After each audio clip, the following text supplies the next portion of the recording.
Hello aspirants, welcome back to Shiva Reddy logics. ఈ సెషన్లో మనం previous year questions from polity discuss చేయబోతున్నాము. So RRB examination point of వ్యూలో previous year questions అనేవి and polity నుండి directive principles of state policy DPSP అనే concept నుండి మనం క్వశ్చన్స్ని డిస్కస్ చేయబోతున్నాము. ఓకేనా? సో ఏంటంటే ఇక్కడ మీకు ప్రీవియస్గా కవర్ అయిన క్వశ్చన్స్ ఏవైతే ఉన్నాయో ఈ టాపిక్ నుండి అవన్నీ కూడా డిస్కస్ చేస్తూ వెళ్దాము.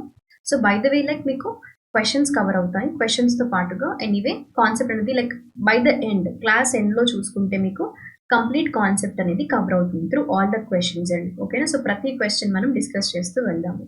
ఇవన్నీ కూడా ప్రీవియస్ ఇయర్ ఎగ్జామినేషన్స్లో అడిగిన క్వశ్చన్స్ అనమాట. ఓకేనా? And also do share our videos, do subscribe to our channel and don't forget to click the like button. Already మీకు తెలిసిందే రైల్వే ఎగ్జామినేషన్ ఏఎల్పి నోటిఫికేషన్ రావడం జరిగింది. మీరు ఇంకా డిలే చేయకుండా యాజ్ ఎర్లీ యాజ్ పాసిబుల్ మన ఆల్రెడీ సార్ మీకు live sessions కూడా కండక్ట్ చేస్తున్నారు శివారెడ్డి సార్. సో మీరు లైవ్ సెషన్స్ని అటెండ్ అవుతూ మీ డౌట్స్ ఏమున్నా క్లారిఫై చేసుకోండి. Okay, now let me start the session with the first question. Concept of welfare state in Indian constitution is included in fundamental rights, directive principles of state policy, citizenship, provision of election commission.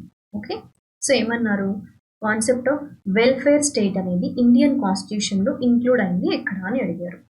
జనరల్గా ఇక్కడ మీరు చూసుకుంటే welfare state in India అనే concept Indian కాన్స్టిట్యూషన్లో okay welfare state అనే concept దేంట్లో include అయ్యి ఉంది అంటే మనకి డైరెక్టివ్ ప్రిన్సిపల్స్ ఆఫ్ స్టేట్ పాలసీలో ఇంక్లూడ్ అయ్యి ఉందండి. ఓకేనా? Option B is your answer. So first ఎప్పుడు కానీ వెల్ఫేర్ స్టేట్ అనే టర్మ్ ఆర్ ఆ కాన్సెప్ట్ ఎక్కడ మీరు రిఫర్ చేసినా కూడా మీకు ఫస్ట్ గుర్తు రావాల్సిన ఇంపార్టెంట్ కాన్సెప్ట్ ఏంటి అంటే that is nothing but directive principles of state policy అండి. Okay, that was related to the welfare state అనమాట. అంటే మనం ఇలా ఏంటంటే క్వశ్చన్స్ కవర్ చేస్తూ వెళ్తే ఫైనల్గా మీకు ఫ్యూ ఇంపార్టెంట్ పాయింట్స్ అనేవి డిపిఎస్పి గురించి కవర్ అవుతాయి. సో మీరు ఆ విధంగా నోట్ చేసుకోండి, ఎందుకంటే అన్ని క్వశ్చన్స్ కూడా డిపిఎస్పి రిలేటెడ్గానే డిస్కస్ చేస్తాము. సో మళ్ళీ పర్టికులర్గా కాన్సెప్ట్ అంతా డిస్కస్ చేయాల్సిన అవసరం లేదని నేను అనుకుంటున్నాను. ఎందుకంటే ఇప్పుడు సపోజ్ మనకి పాలిటీలో డిఫరెంట్ క్వశ్చన్ డిస్కస్ చేస్తే డిఫరెంట్ కాన్సెప్ట్స్ ఉన్నప్పుడు నేను అక్కడ క్వశ్చన్కి రిలేటెడ్గానే ఎక్స్ప్లెయిన్ చేస్తాను. బట్ ఏవైతే మనకి కంప్లీట్ కాన్సెప్ట్ పైన ఆల్ క్వశ్చన్స్ ఉంటాయో జస్ట్ మనం క్వశ్చన్ అండ్ ఆన్సర్ డిస్కస్ చేస్తూ వెళ్దాము. If it is necessary end of the సెషన్లో మనం ఎన్ని పాయింట్స్ కవర్ చేసామనేది ఒక ఓవర్వ్యూ కూడా ఇవ్వడానికి ట్రై చేస్తాను. ఓకేనా? Now in how many articles of Indian Constitution directive principles of the state policy are mentioned? From Article 36 to 51, from Article 36 to 52, Article 36 to 53, Article 36 to 54. ఓకేనా? ఏమన్నారండి ఇక్కడ ఇండియన్ కాన్స్టిట్యూషన్లో డిపిఎస్పికి సంబంధించిన ఆర్టికల్స్ ఏవి మరి? ఓకే, సో ఇక్కడ మెన్షన్ చేశారు ఏ articles అని అంటే ఆర్టికల్స్ 36 నుండి ఆర్టికల్ 51 వరకు ఏవైతే ఆర్టికల్స్ ఉంటాయో all those were related to directive principles of state policy అండి. సో ఇక్కడ మిమ్మల్ని ఎలా అడుగుతారు క్వశ్చన్స్ అని అంటే లైక్ సేమ్ క్వశ్చన్ డిఫరెంట్గా ఎలా అడుగుతారు అంటే ఫస్ట్ క్వశ్చన్ ఏంటి? Welfare state in Indian constitution. So the concept of welfare state in Indian constitution was mentioned in Indian Constitution according to how many articles? Okay, what were the articles starting and ending from? Article 36 to Article 51 deals with what అని కూడా అడుగుతారు కొన్నిసార్లు. So Article 36 to Article 51 ఇవన్నీ కూడా related to the directive principles of the state policy. వీటిని మనం ఏమంటామండి? ఆదేశిక సూత్రాలు అని కూడా డైరెక్టివ్ ప్రిన్సిపల్స్ ఆఫ్ స్టేట్ పాలసీని అనడం జరుగుతుంది. ఓకే, మీకు తెలుగులో సింపుల్గా చెప్పాలి ఏ కాన్సెప్ట్ అని అంటే ఆదేశిక సూత్రాలు అనే కాన్సెప్ట్. ఓకేనా? సో దీనికి సంబంధించిన ఆర్టికల్స్ అనేవి ఆర్టికల్ 36 నుండి ఆర్టికల్ 51 వరకు మనకి ఇండియన్ కాన్స్టిట్యూషన్లో మెన్షన్ చేయడం జరిగింది. Okay, next one. Which part of the constitution of India refers to the responsibility of the state towards international peace and security? Fundamental rights, directive principles of state policy, emergency provisions, preamble to the constitution. Okay, question ఏమన్నారు అంటే responsibility of the state. ఓకేనా? దేనికి రిలేటెడ్గా అంటే international peace and సెక్యూరిటీకి రిలేటెడ్గా responsibility of state అనేది మనకి దేంట్లో మెన్షన్ చేశారు అంటే డిపిఎస్పిలో అండి, డైరెక్టివ్ ప్రిన్సిపల్స్ ఆఫ్ స్టేట్ పాలసీలో. మనకి ఎమర్జెన్సీ ప్రొవిజన్స్ తెలుసు కదండి, లైక్ డిఫరెంట్ ఎమర్జెన్సీ ప్రొవిజన్స్ ఉంటాయి. ఎస్పెషల్లీ మీకు మేజర్గా గుర్తుంచుకోవాల్సిన ఎమర్జెన్సీ ప్రొవిజన్స్ ఏంటి? National emergency, financial emergency. అవునా? అంటే లైక్ రిపీటెడ్గా అడిగిన క్వశ్చన్స్ ఇవి అనమాట.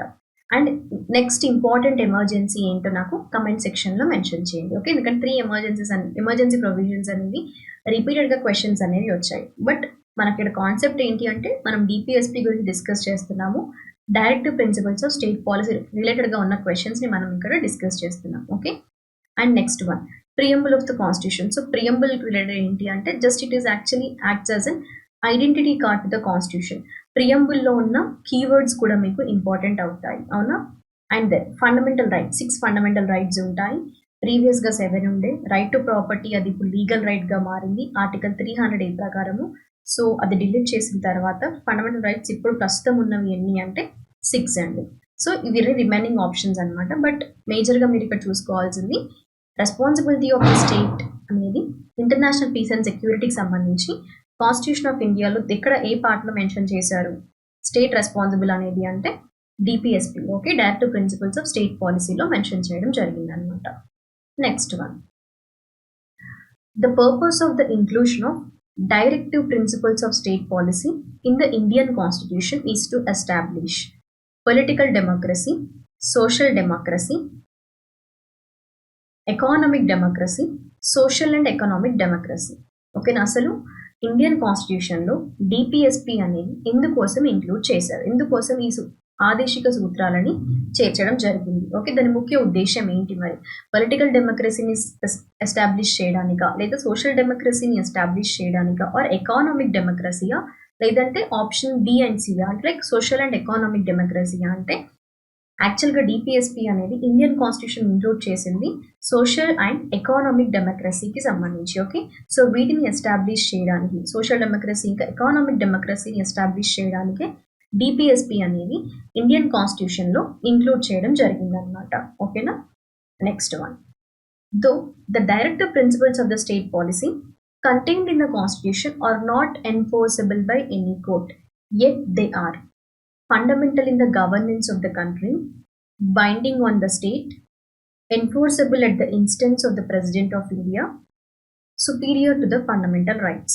Okay, so ఏమన్నారు ఇక్కడ డిపిఎస్పి అనేది కాన్స్టిట్యూషన్లో మెన్షన్ చేసినా కూడా those are not enforceable by any court అండి. ఓకేనా? అండ్ ఇక్కడ వన్ మోర్ ఇంపార్టెంట్ థింగ్ మీరు గుర్తుపెట్టుకోవాల్సింది ఏంటి అంటే చాలా వరకు పాలిటీలో కాన్సెప్ట్స్ అనేవి ఏవైతే enforceable by law and which are not enforceable by any court or law అని అడుగుతారు. ఓకే, సో డిపిఎస్పి అనేది it was not enforceable by any court. Okay, so mention this point అండి, నోట్ చేసుకోండి. నేను ఇందాక మీకు చెప్పాను కదా కంప్లీట్గా క్వశ్చన్స్లో మీకు నేను కొన్ని ఫ్యూ ఇంపార్టెంట్ పాయింట్స్ని చెప్తాను, వాటిని నోట్ చేసుకోమని. దాంట్లో ఒకటి ఏంటంటే డిపిఎస్పి అనేది కాన్స్టిట్యూషన్లో ఉన్నప్పటికీ కూడా ఓకేనా ఇది not enforceable by any court అనమాట. Okay, so even it they are fundamental in the governance of the country, but also even they are not enforceable in any court. Okay na? Next one, which one of the following is not a correct description of the directive principles of the state policy? Directive principles are not enforceable by the courts. Yes, మనం ఇందాక discuss చేసాం కదా, absolutely correct. DPSP have a political sanction. Yes, DPSP have a political sanction. Directive principles are declaration of the objective for state legislation. Yes, absolutely right. ఇక్కడ ఎందుకంటే మనకి నేను ఇందాక కూడా చెప్పాను మీకు స్టేట్ వెల్ఫేర్ స్టేట్ అనే కాన్సెప్ట్ ఎక్కడైనా మీరు చూసారు అంటే go through it related to the concept call DPSP. Question ఏం అడిగారు, ఏవి కరెక్ట్ అని అడగలేదు, ఇన్కరెక్ట్ స్టేట్మెంట్ ఏదో అడిగారు. ఓకేనా? డిపిఎస్పి గురించి. సో డిపిఎస్పి అనేవి ఏంటంటే which promise equal income and free health care for all the Indians అని అన్నారు. ఇది ఇన్కరెక్ట్ స్టేట్మెంట్ అండి. సో ఇక్కడ ఆన్సర్ ఇదే అవుతుంది, ఎందుకంటే క్వశ్చన్ మనకి ఇన్కరెక్ట్ స్టేట్మెంటే అడిగారు డిపిఎస్పి గురించి.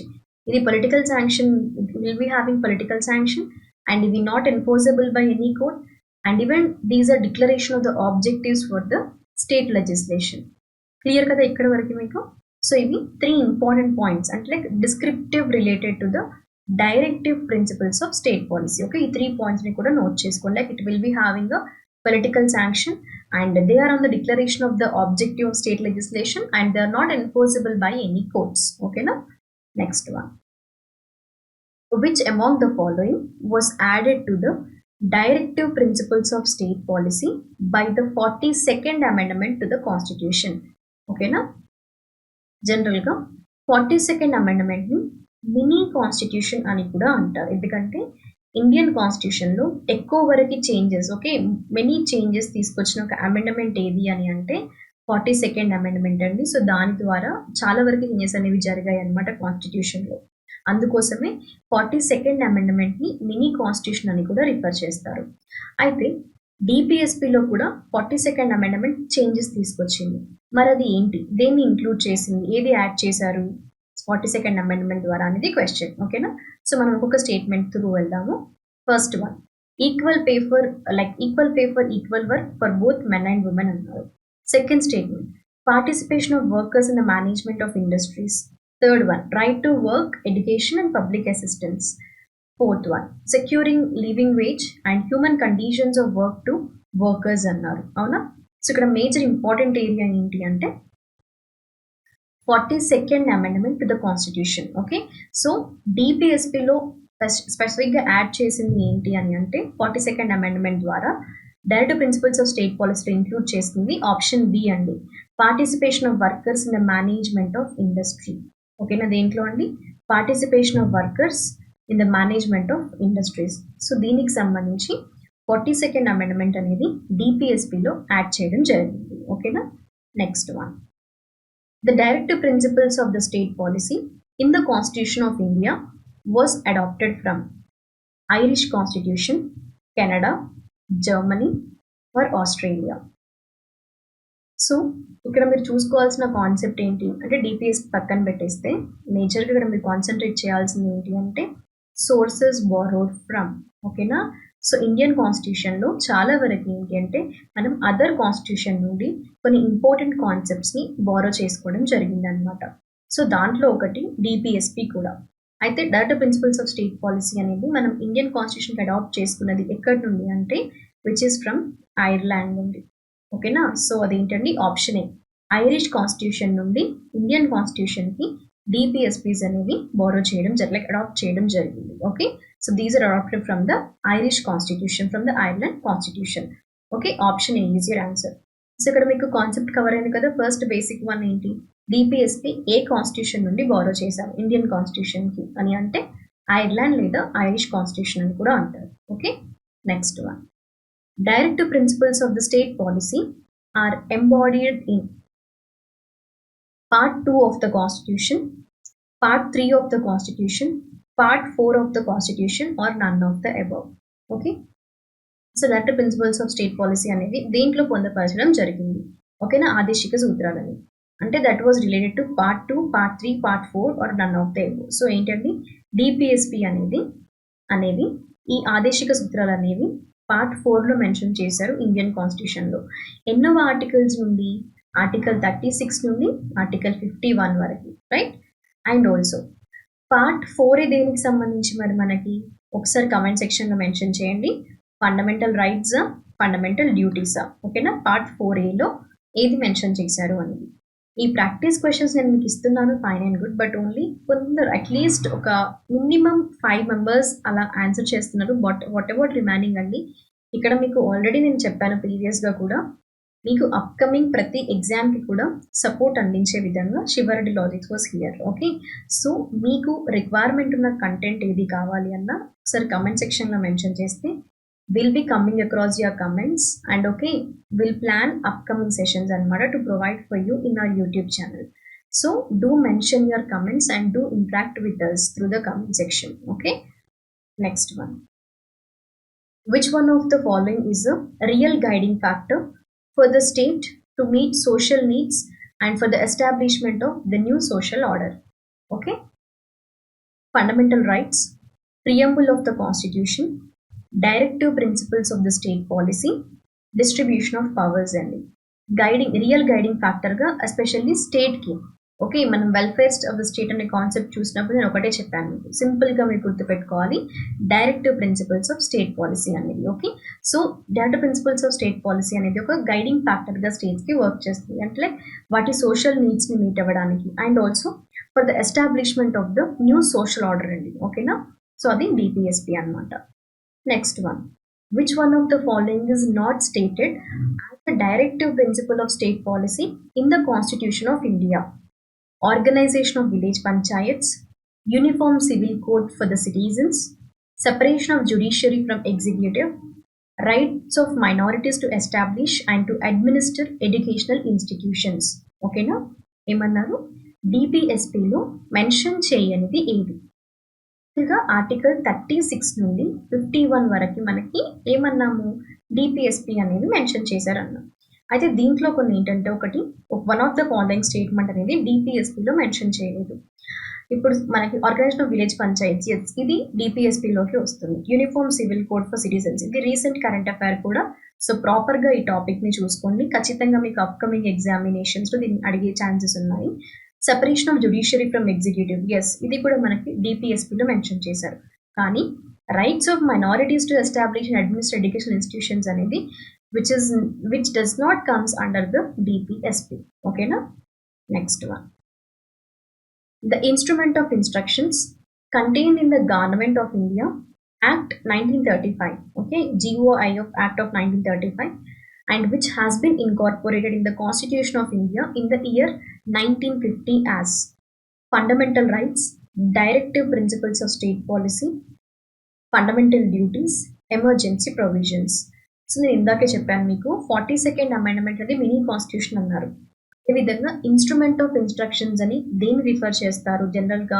అకార్డింగ్ టు ఏ యాక్ట్ అంటే ఈ containing government of India act of 1935లో ఇన్కార్పొరేట్ చేసింది, 1950లో అనమాట. అది యాక్చువల్ కాన్స్టిట్యూషన్ ఆఫ్ ఇండియాలో ఇన్కార్పొరేట్ చేసింది. యాక్ట్ ఏది అంటే 1935 యాక్ట్ అనమాట. సో ఆ ఇన్స్ట్రుమెంట్ ఆఫ్ ఇన్స్ట్రక్షన్స్ అనేది ఏది అంటే which is related and referred as directive principles of state policy. So ఇక్కడ మీకు ఏంటండి, ఒక లెందియస్ట్ క్వశ్చన్ని కూడా సింపుల్గా గుర్తుపెట్టుకోవాలి అంటే instrument of instructions nothing but DPSP. Okay, next one, which among the following was the first programme launched by government of India to implement the article 47 of DPSP? Okay, so article 47 ప్రకారం ఏ programme అనేది ఫస్ట్ ఇంప్లిమెంట్ చేయడం launch చేయడం జరిగింది? ఓకేనా, డిపిఎస్పిలోని ఆర్టికల్ 47 ప్రకారం integrated rural development programme, community development programme, national rural employment programme, draft prone areas programme. ఓకేనా, సో ఏమన్నారు? Article 47 of the directive principles of the state policy అని అడిగారు. ఓకేనా, సో దీని ప్రకారము ఇంప్లిమెంట్ చేసిన దాని ప్రకారము ఫస్ట్ ప్రోగ్రామ్ లాంచ్ చేసింది ఏంటి గవర్నమెంట్ ఆఫ్ ఇండియా అని అంటే which is related to community development programme అండి. సిడిపి ప్రోగ్రామ్ని యాక్చువల్గా లాంచ్ చేయడం జరిగింది to implement that is especially for the article called article 47. ఓకేనా, that is related to the DPSP. Okay, నా ఒకసారి మనం డిపిఎస్పి గురించి డిస్కస్ చేసాం కదండి. సో దీంట్లో ఇప్పుడు మనం త్రూ క్వశ్చన్స్ రెండు కాన్సెప్ట్ కవర్ అవుతుంది అన్నాను. మరి ఎలా కవర్ అయింది? ఫస్ట్ వన్, మనం ఇక్కడ పార్ట్ గురించి మెన్షన్ చేసామా? ఎన్నో పార్ట్లో మెన్షన్ చేశారు డిపిఎస్పి అనేది? పార్ట్ 4లో మెన్షన్ చేశారు. ఏ కాన్స్టిట్యూషన్ నుండి బారో చేసుకున్నాము? ఐర్లాండ్ కాన్స్టిట్యూషన్ లేదా ఐరిష్ కాన్స్టిట్యూషన్ అని కూడా అంటారు, బారో చేసుకోవడం జరిగింది డైరెక్టివ్ ప్రిన్సిపల్స్ ఆఫ్ స్టేట్ పాలసీని. నెక్స్ట్ ఇంపార్టెంట్ వన్ ఏంటండి, రిలేట్ టు ద ఆర్టికల్స్. ఎన్నో ఆర్టికల్స్ నుండి మనకి ఆర్టికల్ 36 నుండి ఆర్టికల్ 51 వరకు డిపిఎస్పి అనేది మెన్షన్ చేయడం జరిగింది. And few important points, okay, few important statements అనేవి మనం డిపిఎస్పి గురించి డిస్కస్ చేయడం జరిగింది, అవునా? సో ఆ ఇంపార్టెంట్ స్టేట్మెంట్స్ ఏంటి అనేది కూడా జస్ట్ ఇప్పటివరకు నేను మీకు సపోజ్ ఏంటి ఆర్టికల్ 47 డిస్కస్ చేశాము. అదేవిధంగా ఇన్స్ట్రుమెంట్ ఆఫ్ ఇన్స్ట్రక్షన్స్ అనేది, ఓకే, అండ్ ఈవెన్ ఇక్కడ మనం 3 ఇంపార్టెంట్ స్టేట్మెంట్స్ అంటే డిపిఎస్పిలో ఇంక్లూడ్ అయినవి ఏంటి డిస్కస్ చేసాము. Like organization of village panchayats కానీ, uniform civil code for citizens కానివ్వండి, separation of judiciary from executive, ఇవన్నీ కూడా డిపిఎస్పిలో మెన్షన్ చేశారన్న. అదేవిధంగా స్టేట్ ఆఫ్ గైడింగ్ ఫ్యాక్టర్గా కూడా సోషల్ ఆర్డర్స్ని కొత్తగా ఎస్టాబ్లిష్ చేయడానికి కూడా డిపిఎస్పి అనేది ఇంక్లూడ్ చేశారు అని, రైట్? అండ్ ఈవెన్ నెక్స్ట్ ఏంటండి, 42nd అమెండ్మెంట్ ద్వారా తీసుకొచ్చిన డైరెక్టివ్ ప్రిన్సిపల్ ఏంటి ఒకటి యాడ్ చేసింది అంటే participation of workers in the management of industries, right? And then other more 3 important statement discuss చేసాము. Like DPSPs are not enforceable by law. ఇది important area, గుర్తుపెట్టుకోవాలి మీరు, ఖచ్చితంగా ఎక్కువ సార్లు అడిగిన క్వశ్చన్ అనమాట. Those are not enforceable by any court. Okay, so this is సింపుల్గా జస్ట్ ఒక షార్ట్ నోట్స్ హ్యావ్ లుక్ కావాలి ఎగ్జామ్కి వెళ్ళే ముందు అంటే జస్ట్ ఈ పాయింట్స్ నోట్ చేసుకోండి. బేసిక్ క్వశ్చన్స్ వచ్చినప్పుడు మీకు ఇది హెల్ప్ అవుతుంది. అలా కాకుండా కొంచెం ఇలా స్టేట్మెంట్ క్వశ్చన్స్ వస్తే మీరు సెషన్స్ని రెగ్యులర్గా అటెండ్ అవుతున్నప్పుడు మాత్రమే అటెంప్ట్ చేయగలుగుతారు క్వశ్చన్స్ అనేవి. ఓకేనా? That is all related to the directive principles of state policy. And ఇవన్నీ కూడా మీకు ప్రీవియస్గా ఆర్ఆర్బీలో అడిగిన క్వశ్చన్స్ నేను ఏంటంటే కాన్సెప్ట్ వైజ్గా మీకు తీసుకురావడం జరిగింది పాలిటీ క్వశ్చన్స్ అనేవి. Okay, thank you guys. I hope you are clear with the class, right? We'll be going to meet in the next session. Until then, stay tuned. All the best for your upcoming examinations. Do follow the classes regularly. Already మీకు live sessions కూడా Sivareddy sir తీసుకోవడం జరుగుతుంది. ALP notification రావడం జరిగింది. So దాని బేసిస్గా మీరు రెగ్యులర్గా attend అవుతూ మీ డౌట్స్ అన్నిటిని క్లారిఫై చేసుకోండి. మీకు ఇంకా ఏమైనా కంటెంట్ రిలేటెడ్గా ఏదైనా రిక్వైర్మెంట్ ఉంది అంటే కమెంట్స్లో మెన్షన్ చేస్తే నేను అప్కమింగ్ క్లాసెస్లో మీకు ప్లాన్ చేస్తాను GS రిలేటెడ్గా. ఓకేనా? Thank you.